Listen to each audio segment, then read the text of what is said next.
Roy Suryo mulai muncul lagi dan mengkritik ibu kota Nusantara dan mengkritik bangunan Garuda di belakang istana. Dan tentu saja hal ini mendapatkan tanggapan dari warga, ya termasuk daripada Nyoman Warta sebagai desainer yang membangun.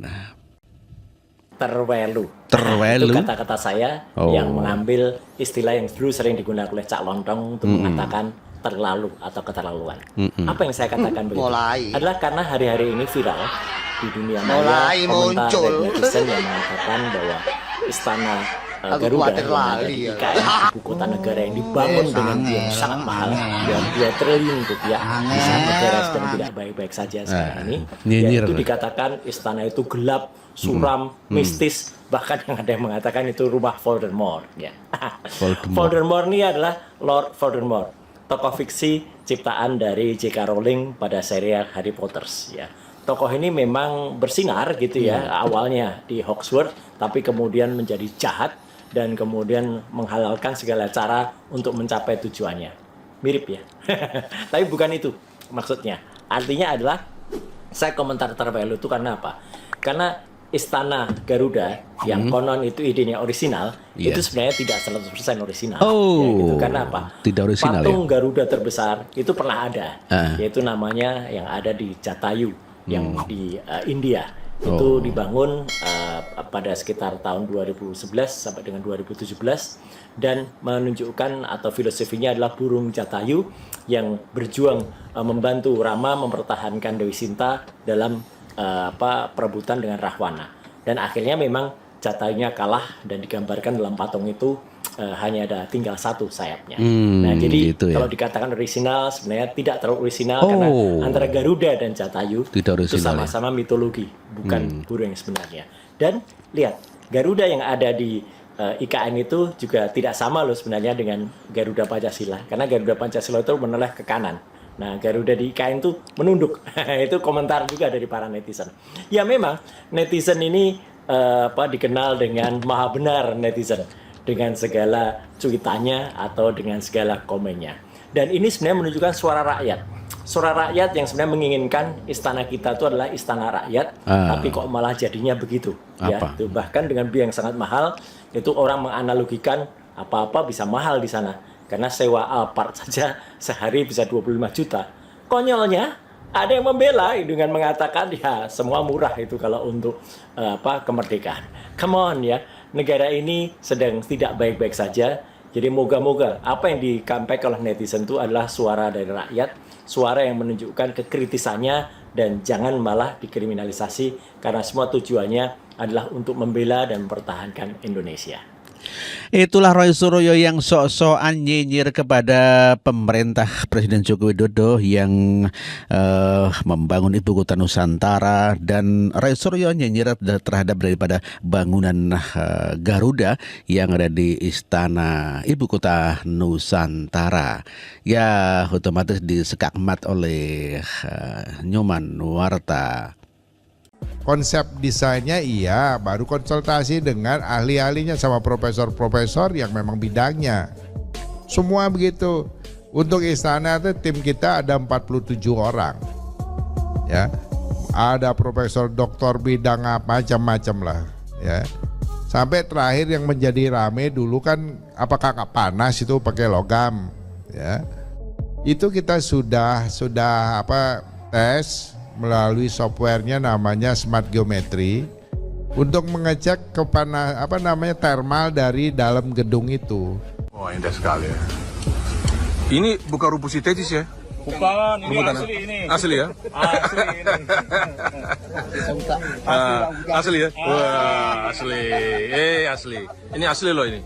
Benar asli. Saya mau tanya lagi gimana? Megah dan indah? Megahnya indah. Megah dan indah. Jadi gini Bang Zufan, kalau kita bicara terkait IKN ya, saya tuh pengen lihat dari 2 aspek. Yang pertama aspek Jakartanya dulu, yang kedua aspek IKN-nya. Kenapa sih kita harus memindahkan ibu kota? Dan saya tuh konsisten Bang, dari tahun 2019 ketika Pak Jokowi mencetuskan ide akan memindahkan ibu kota, saya 1000% dukung. Kenapa? Jakarta ini sebagai sebuah ibu kota, sebagai sebuah kota, bebannya sudah terlalu berat. Gitu. Beban ini harus dikurangi. Kenapa? Misalnya Kita lihat dari segi kepadatan penduduk dulu Bang. Jakarta itu kepadatannya 16.000 jiwa per kilometer. Kalau kita bandingkan dengan Singapura itu salah satu kota terpadat di dunia juga loh Bang. Itu kepadatannya 8.000 jiwa per kilometer. Ya, Jadi setengah dari kita. setengah dari kita gitu. Kita tuh double dari Singapura gitu. Sangat padat. Dan apa akibat dari kepadatan penduduk ini? Yang pertama yang paling real aja, sampah. Penumpukan sampah. Jakarta itu Bang per hari 7.500 ton produksi sampahnya. Karena kan kita asumsinya gini Bang ya. Kalau satu orang manusia Jakarta itu melakukan 2 aktivitas, yaitu konsumsi dan produksi, minimal 1 orang manusia Jakarta ini menghasilkan 2 jenis sampah minimal. Dan memang terbukti penumpukan sampah itu sangat sangat ekstrim di Jakarta. Bahkan sepanjang tahun 2022 itu 3 juta ton sampah yang diproduksi oleh Jakarta gitu. Nah akhirnya apa? Pengolahan sampahnya susah gitu, penduduknya padat, dan kita jadi banyak memikirkan hal-hal yang sangat penting di Jakarta, kerusakan-kerusakan yang timbul akibat kepadatan yang sangat besar ini. Ada lagi Bang, efek dari kepadatan penduduk ini. Apa itu? Polusi udara yang selama ini kita kritik. Ya saya tahu lah bahwa polusi udara itu satu-satunya bukan hanya dihasilkan oleh kendaraan bermotor. Tetapi kita harus akui bahwa salah satu kontribusi yang sangat signifikan ya dari kendaraan bermotor gitu. Kalau kita lihat datanya KLHK sekitar 47% kontribusi tersebut gitu. Jadi kalau misalnya kepadatan ini bisa kita kurangi gitu ya, apakah dengan memindahkan pemerintahan yang baru ke kota yang baru, kita paling tidak Bang mengurangi beban Jakarta. Apakah seluruh masalah Jakarta selesai? Tidak, tetapi kan bebannya dikurangi. Kalau kita lanjutkan Jakarta jadi ibu kota 10, 15, 20 tahun, 25 tahun ke depan, kepadatan penduduknya akan terus bertambah gitu ya. Persoalan-persoalan yang akan ada akan terus bertambah. Kita sudah kesulitan cari lahan, yang terjadi pemerintahan tidak bisa berjalan secara efektif. Paling enggak kita bagilah beban Jakarta ini, janganlah dia menopang menjadi pusat ekonomi dan pusat pemerintahan. Kita bagi. Biarkan dia jadi pusat ekonomi, dan itu pun pusat ekonomi menurut saya harus diratakan lagi ya Bang ya. Dan kita ambil pusat pemerintahannya, kita pindah ke area yang memang di luar Jawa. Dan IKN Bang, IKN ini adalah antitesa dari Jakarta. Bukan dia kemudian dengan adanya IKN menyelesaikan masalah Jakarta, tidak. Tetapi IKN ini adalah bentuk kota masa depan, bentuk peradaban kota-kota Indonesia, atau sebuah tempat yang harusnya nanti dilakukan oleh kota-kota di Indonesia. Kenapa? Pertama, IKN itu diisi 75% ruang terbuka hijau. Kotanya kompak.